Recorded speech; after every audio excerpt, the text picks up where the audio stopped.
is lit by the fake Tiffany lamp over the table. Most of all, she felt normal, like she hadn't for so much of last year. It was almost 10 by the time they paid their bill and headed out, Meg following Mason across the parking lot to where his Subaru was parked right next to her Prius. It was still mostly winter in Pennsylvania, with that damp blue-green whiff of spring on the air, if you breathed deep enough. Meg tugged her cashmere beanie down over her ears. "You were really great tonight," Mason said, turning to face her as he reached his driver's side door. "You think so?" she asked, taking a step closer. He looked handsome in the yellow glow of the parking lot light, with his dark eyes and high cheekbones.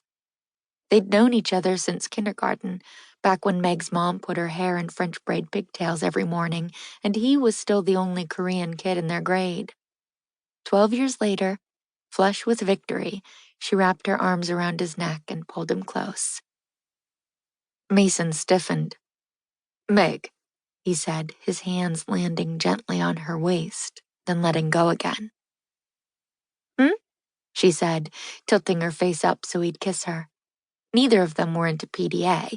Meg hated any kind of non-political public spectacle as a general rule, but it was late, and the parking lot was mostly empty. She could make an exception just this once. "Meg," he said again, and she frowned. "What?" Mason hesitated, glancing over her shoulder instead of looking directly at her. In the second before he spoke, Meg had the sudden feeling of realizing too late that she'd stepped in front of a car. "I think we should break up," he said. She blinked, her arms dropping off his shoulders. "What?" "I just, Mason shrugged, visibly embarrassed. He looked 11 instead of 17. "I don't really think this is working." "But Meg stared at him for a moment, running a quick, panicky set of diagnostics inside her head. Sure, lately they'd spent more time studying for the SAT subject tests and making flyers for the Philly Bail Fund than, goofing around or staring soulfully into each other's eyes, but that just meant they were in a mature relationship, right? That just meant their priorities were the same. "We never fight."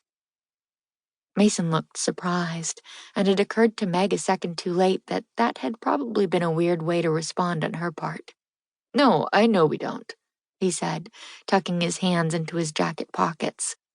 The jacket was new, a blue waxed canvas situation his mom had gotten him for his birthday. It made him look, Meg thought snottily, like a postman.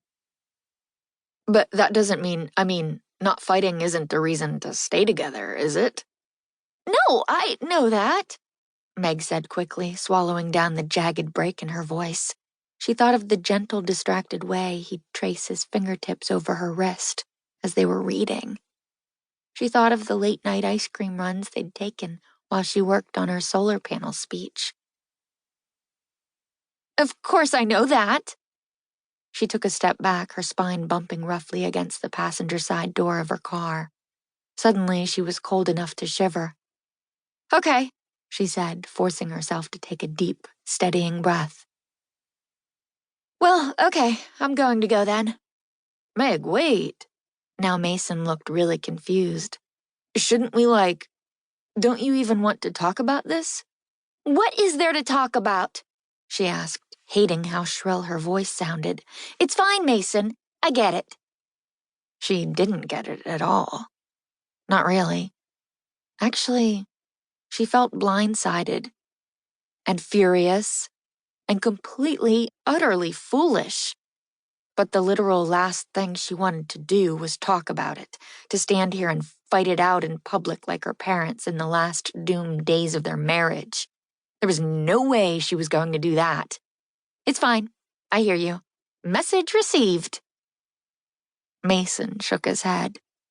"Meg, thanks for coming to support the solar panels," she managed. "I'll see you at school, okay?" She got into her car and slammed the door a little harder than necessary, squeezing the steering wheel as she waited for him to leave.